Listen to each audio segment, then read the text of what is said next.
Friends and my dear students, जैसा कि आप सभी को पता है कि हम संधि की क्लासें कर रहे हैं, संधि को हम अच्छे से पढ़ रहे हैं।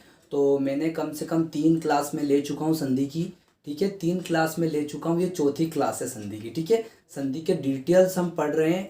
अभी तक हमने संधि के प्रकार और स्वर संधि के भी प्रकार हमने पढ़े हैं। स्वर संधि के प्रकार हमने अभी तक डिटेल्स में पढ़ लिए हैं। तो वो जो क्लास है, जो 3 क्लासें हैं, वो उसकी लिंक जो है इस वीडियो की डिस्क्रिप्शन में दी हुई है। ठीक है, इस वीडियो की डिस्क्रिप्शन में जो 3 क्लास हो चुकी है संधि की, वो दी हुई है उनकी लिंक। तो आप वो टच करके देख सकते हैं, डिस्क्रिप्शन खोल के देख सकते हैं। ठीक है, और आगे हम अब यहाँ पे पढ़ने जा रहे हैं हम व्यंजन संधि। क्या पढ़ने जा रहे हैं? व्यंजन संधि। तो प्लीज़ आप इनको अच्छे से कर लीजिएगा और प्लीज़ नोट डाउन ज़रूर कीजिएगा, ताकि आपके लिए हमेशा के लिए आपको ये याद रहे, क्योंकि ये सभी एग्जाम्स में पूछी जाती है। ठीक है, तो देखिए व्यंजन संधि।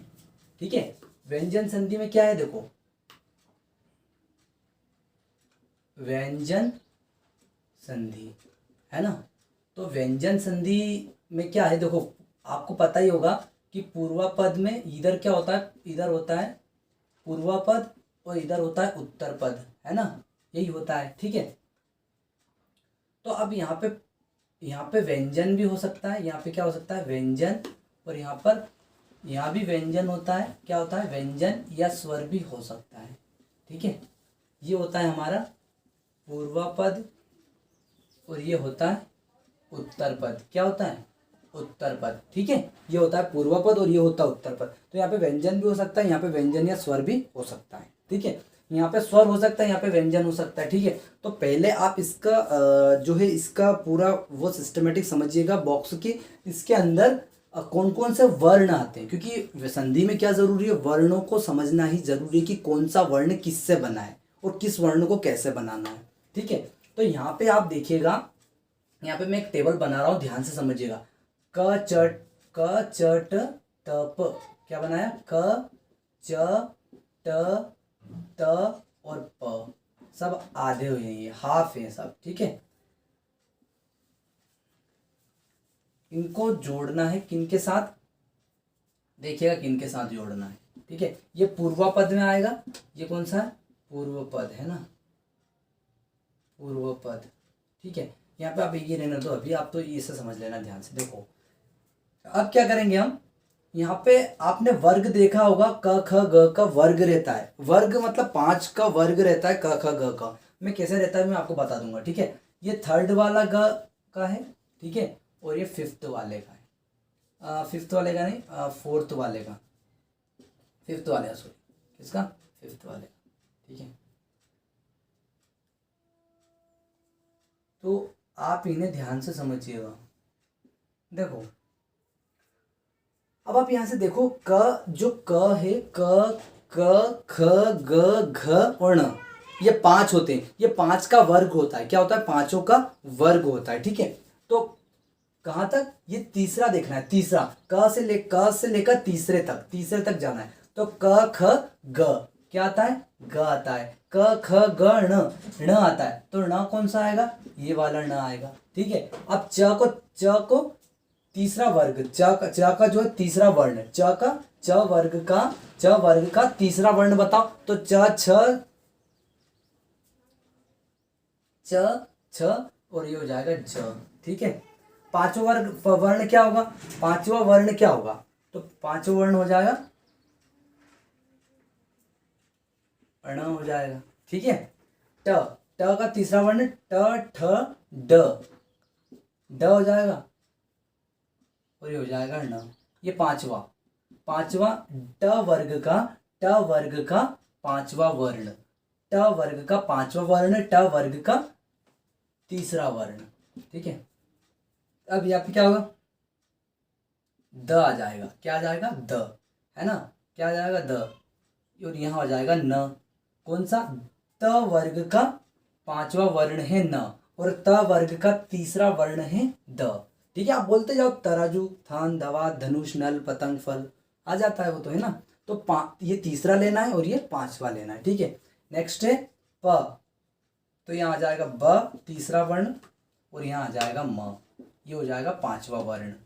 ठीक है, अब हमको करना क्या है वो आप यहाँ समझिए। ठीक है, देखो अब मैं जैसे यहाँ पे कोई सा शब्द लेता हूँ, आप समझिएगा आप, ठीक है, देखो ध्यान से। जब भी हम संधि विच्छेद करेंगे तो इनमें से यदि कोई सा भी शब्द आता है, कहाँ पर आता है, देखो यहाँ पे मैं बताता हूँ। देखो जगन्नाथ, मैंने यहाँ लिखा जगन्नाथ, क्या लिखा मैंने यहाँ, जगन्नाथ लिखा। अब मुझे इसका संधि विच्छेद करना है, क्या करना है, संधि विच्छेद। तो देखो जग ये लिख दिया, जग है ना, जग लिख दिया। अब आधा न है ना, तो मैं इसको पूरा तोड़ के बता देता हूँ। देखो मैं वो ज़्यादा नहीं तोड़ रहा हूँ, केवल थोड़ा थोड़ा थोड़ा ही बस, है ना। आधा न लिख दिया, फिर ये न, फिर आ जाएगा, फिर ये थ हो जाएगा, ठीक है। ये इस तरह से टूटा हुआ है ना, ये इसको मैंने नहीं तोड़ा, इसको भी तोड़ सकते हैं हम, आ में मतलब आ लिख सकते हैं इनके पास में आधा करके, है ना। तो देखो अब क्या करेंगे, अब आप यहाँ ध्यान से समझिए कि यहाँ पे जो न आया है, न आया है ये आधा न। फ्रेंड्स देखो यहाँ पर जो है न आया है, न है ना, यहाँ पर न आया। तो देखो जग भी होता है तो शब्द होता है, लेकिन देखो यहाँ पे ये न है, इस न को हम किस में बदल सकते हैं, देखो न को त में बदल सकते हैं, न को किस में बदल सकते हैं, त में। तो मैं देखना कैसे लिख रहा हूँ, देखना ध्यान से। जग, ये न की जगह में लिख रहा हूँ त, क्या लिख रहा हूँ, त, तो लिख दिया त, कैसा लिख दिया, आधा था, ये आधा न था ना, तो आधा त लिख दिया। तो जगत धन, ये लिखा ना, तो न लिख दिया, इसमें आ की मात्रा लगा दो, आ की मात्रा, ये आ की मात्रा लगा दी, और ये हो गया नाथ, ये हो गया नाथ। तो जगत धन नाथ, ये हो गया जगत धन नाथ। तो इसमें कौन सी संधि है, तो इसमें है व्यंजन संधि। कौन सी संधि है, व्यंजन संधि। ये एक्सीलेंस की एग्जाम में पूछा गया था, ये एक्सीलेंस की जो एग्जाम है उसमें पूछा गया था कि जगत धन नाथ में कौन सी संधि है, तो कौन सी संधि है, व्यंजन संधि यहाँ पर है, ठीक है। अब जैसे यहाँ पे हम एक और लेते हैं ना, यहाँ पे हम लेते हैं उदय, क्या लेते हैं, उदय। अब देखो उदय को हम तोड़ते हैं, तो देखो उ है ना, फिर यहाँ पे अ भी हो जाता है, लेकिन हम रहने देते हैं उ, फिर धन आधा द, फिर अ, फिर धन, फिर आधा य, फिर ये कुछ ऐसा है ना, ऐसे ही टूटता है, ठीक है। यह इस तरह से टूट जाएगा। अब देखो द है, आधा द है, तो इसको कैसे लिख सकते हैं, जो यहाँ पे आधा द है, तो इसको कैसे लिख सकता हूं मैं, त लिख सकता हूँ आधा, क्या लिख सकता हूँ, त, है ना। ये आधा द है, तो इसको मैं आधा त लिख सकता हूँ, तो क्या हो जाएगा, उत, तो उत हो गया, धन ये लिखा अय है ना, तो उत धन अय, क्या हो जाएगा, उत धन अय, उत धन अय। तो उदय का संधि विच्छेद क्या होगा, उत धन अय। तो उत धन अय का संधि विच्छेद हो गया, तो इसमें कौन सी संधि है, व्यंजन संधि यहाँ पर है ना। इसी प्रकार आपको समझ में आ रहा होगा कि हम किस तरह से बदल रहे हैं ना, ये ध्यान रखना ये, ठीक है। ये कहाँ से लिए मैंने, अभी मैंने आपको बताया, ये क वर्ग के, मतलब क वर्ग में तीसरे नंबर पर, जैसे क ख ग तीसरे नंबर पर आया ग, फिर क ख ग ण पांचवें नंबर पर आया है, तो ये सारे पांचवें नंबर के हैं, और ये तीसरे नंबर पर है ट वर्ग, ये ट वर्ग है, ये त वर्ग है, और ये प वर्ग है, इनको वर्ग बोला जाता है, ठीक है, ध्यान रखिएगा। चलो तो अब मैं आपको एक एग्जांपल और बताता हूँ, देखो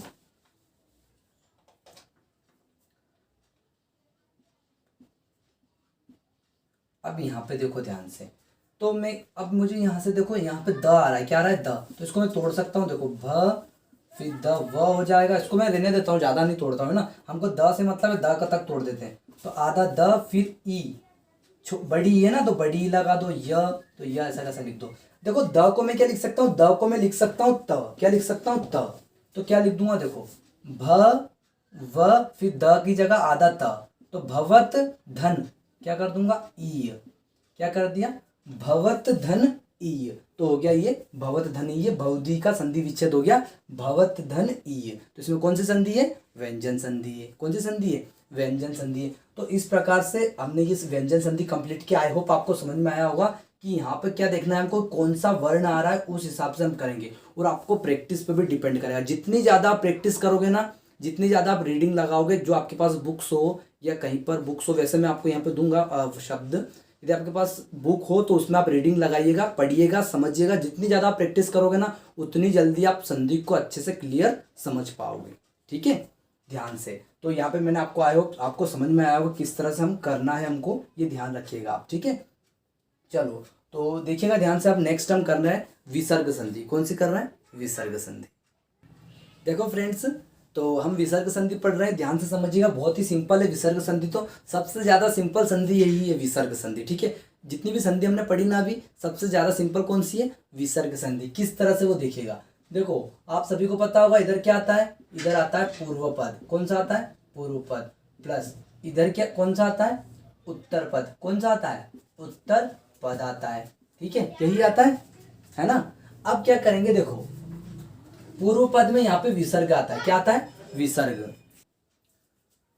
तो यहाँ पर हो जाएगा स्वर संधि, और यहाँ पे सॉरी स्वर व्यंजन। कौन से वर्ण आते हैं? स्वर आ सकता है या व्यंजन वर्ण आ सकता है। आपको तो ये ध्यान रखना है, सिंपल सी बात है, क्या कि जहां पर विसर्ग आ जाए, जब आप संधि विच्छेद में क्या आ जाए? विसर्ग आ जाए। विसर्ग मतलब ये दो बिंदी आ जाए तो झट से बता देना कि इसमें कौन सी संधि है? विसर्ग संधि है। कौन सी संधि है? विसर्ग संधि है, ठीक है। तो यहाँ पे कुछ नहीं है, देखो मैं यहाँ पे लिखता हूँ, मान लो अब ये जो विसर्ग है ये किसका है? जो ये विसर्ग लगा है किसका है? तो ये आधा स का भी होता है और र का भी होता है। आधा स का भी विसर्ग होता है, आधा र का भी विसर्ग होता है, ठीक है, याद रखिएगा। जैसे मैं यहां लिखूं निस्संदेह, निस्संदेह मैंने ये लिखा, तो इसका संधि विच्छेद क्या होगा?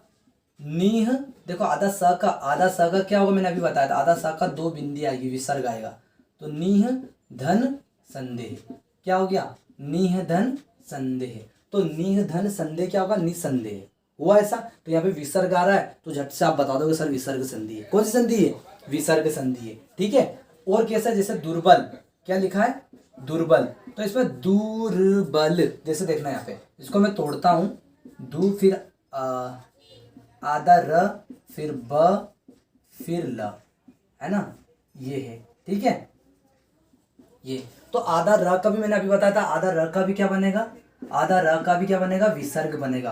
तो यहाँ पे जल्दी से लिख दो वी, फिर आधा र का दू और ब, ये हो जाएगा बल, ठीक है, आधा र का विसर्ग। तो दुह धन बल, तो दुर्बल क्या हो गया? दुर्बल, है ना। तो इसमें भी कौन सी संधि है? विसर्ग संधि है। कौन सी संधि है? विसर्ग संधि है, ठीक है। तो आप देखो पुनरुक्ति, कौन सी रुक्ति? पुनरुक्ति, है ना। पुनरुत्थान, क्या? पुनरुत्थान। देखिए पुनरुत्थान, क्या लिख रहे हैं? पुनरुत्थान। तो इसमें भी कौन सी संधि रहेगी? इसमें भी विसर्ग संधि रहेगी। किस तरह से रहेगी ये देख लो, नीचे का, ऊपर का आप बना के मुझे बताना। नीचे का देखो, पुनः, क्या लिखेंगे? पुनः, और ये नह लगा दिया। जो रू है, र है, र का मैंने क्या बताया? र का विसर्ग लगेगा। क्या लगेगा? र का विसर्ग। और इसमें छोटे ऊ की मात्रा है तो ऊ लिख दो अलग, और ये थान लिखा है तो ऐसा कैसा ही थान लिख दो। तो क्या हो गया? पुनः धन उत्थान, पुनः धन उत्थान, ये हो जाएगा पुनरुत्थान। हुआ ऐसे यहाँ पे हो जाएगा पुनः धन उक्ति, पुनः धन उक्ति। तो र का क्या हो जाएगा? र का विसर्ग लग जाएगा, तो पुनः धन उक्ति यहाँ पर हो जाएगा, ठीक है। तो इसको आप क्या लिखा है? निम्न का संधि विच्छेद कर इनमें संधि बताइए, है ना। तो इसमें हमको संधि बताना है, ठीक है। तो आप ध्यान से देख लीजिए और साथ ही स्क्रीनशॉट भी आप ले लीजिएगा। क्या ले लीजिएगा? स्क्रीनशॉट भी आप ले लीजिएगा। और साथ ही यदि आप चाहोगे तो मैं इसका सॉल्यूशन भी आपको बता दूंगा, ठीक है। इसका सॉल्यूशन भी मैं आपको बता दूंगा। कब? जब 10 बच्चों की मेरे पास कमेंट्स आ जाएगी। क्या आ जाएगी? 10 बच्चों की मेरे पास कमेंट्स आ जाएगी कि सर आप हमें ये बता दो, इसका सॉल्यूशन बता दो, इसके आंसर बता दो, है ना, इसमें कौन सी संधि है ये हमको बता दो। तो मैं इसकी एक अलग क्लास बना दूंगा, ठीक है, इसकी एक अलग क्लास में ले लूंगा, ठीक है। तो आप मुझे कमेंट बॉक्स में ज़रूर बताइएगा कि आपको समझ में आया या नहीं, ठीक है। तो यदि नहीं आया हो तो मुझे 10 बच्चों की कमेंट्स आ जाएगी तो मैं इसके सॉल्यूशन भी बता दूंगा, ठीक है, इसके सॉल्यूशन भी बता दूंगा, ओके। और साथ ही यदि आप चैनल पर नए हैं तो बिल्कुल चैनल को आप सब्सक्राइब कर लीजिएगा, क्योंकि इसी प्रकार की क्लासेस में रोज़ आपके लिए प्रोवाइड करवाता रहूँगा। और भी आपको क्या पढ़ना है वो आप मुझे कमेंट बॉक्स में ज़रूर बताइएगा। यदि मुझे 10 बच्चों की एक जैसी कमेंट्स आ गई या फिर, है ना, तो मैं बिल्कुल आपके लिए वो पढ़ा दूंगा वो चीज़, ठीक है, ओके। तो यहाँ पर मैं बिल्कुल, आपको पता ही होगा कि इस चैनल पर हम सभी सब्जेक्ट कवर कर रहे हैं स्कूल ऑफ एक्सीलेंस की जो एंट्रेंस एग्जाम है उसके लिए। तो बिल्कुल आप चैनल के साथ बने रहिएगा, आपको बहुत कुछ इसके साथ सीखने को मिलता रहेगा। तो बिल्कुल चैनल को सब्सक्राइब कर लीजिएगा और साथ में बेल आइकन को भी दबा दीजिएगा। और यदि आपको क्लास अच्छी लगी हो तो लाइक ज़रूर कर दीजिएगा। Thank you.